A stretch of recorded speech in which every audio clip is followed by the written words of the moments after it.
नातवाला Bombay Scottish पेक्षा बालमोहन विद्या मंदिरामध्ये शिकवा, मुंबईबद्दल आम्हाला शिकवू नका। भाजप नेत्यांच्या पुढाकाराने बॉम्बेचं मुंबई झालं होतं। अमित साटम यांनी आता राज ठाकरे यांच्यावर पलटवार केला आहे। दुटप्पीपणाची भूमिका आहे।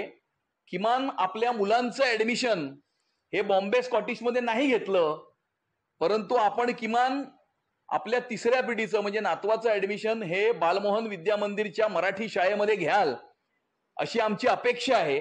जे वक्तव्य जितेंद्र सिंगजी यांनी केलं होतं, मुंबई भारतीय जनता पार्टी आणि महाराष्ट्राचं सरकार हे मुंबई या नावाशी सहमत आहे। इनफॅक्ट मुंबई हे नाव करण्यामागे भारतीय जनता पार्टीचे नेते रामभाऊ नाईक यांचं सगळ्यात मोठं योगदान आहे। तेच सांगतोय, त्यांना वाटतं की नेत्याचा जमावडा तयार केल्याने निवडणुका जिंकता येतं असं त्यांना वाटतं। आम्हाला जनतेवर विश्वास आहे।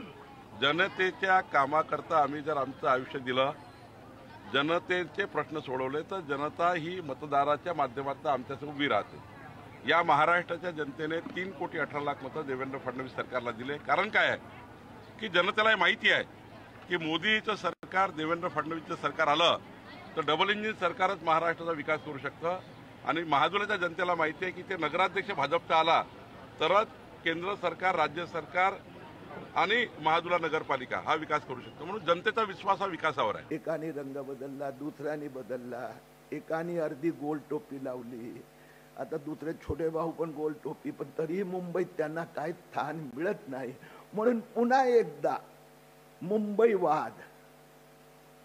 अरे IIT बॉम्बे उद्धव ठाकरे मुख्यमंत्री असतानाही होतो, आम्हाला पटत नाही।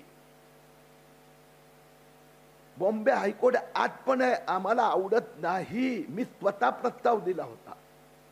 आता माझी मुख्यमंत्री देवेंद्र फडणवीस यांच्याशी चर्चा झाली आहे।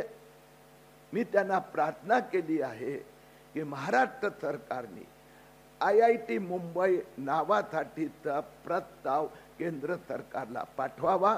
मला वाटतं त्याच्यावर राजसाहेबांनी उत्तर दिलेलं आहे। माझा आजचा विषय जो आहे तो निवडणूक आयोगाचा आहे आणि हा अतिशय महत्वाचा आहे। तो काय बोलला, तो काय बोलल्याने आमच्या मुंबईचा बॉम्बे होणार नाही, त्याला बाप जरी वर्ण आला तरी ते होणार नाही, बरोबर आहे। आमच्यासाठी अतिशय महत्वाची गोष्ट आहे निवडणूक यादी, जी ठाणे महानगरपालिकेच्या वेबसाईटवर नवी मुंबईची आहे, मतदार नवी मुंबईचे, आणि हा खूप मोठा घोळ आहे। लोकशाही मराठी ऐका, पहा, जागरूक रहा।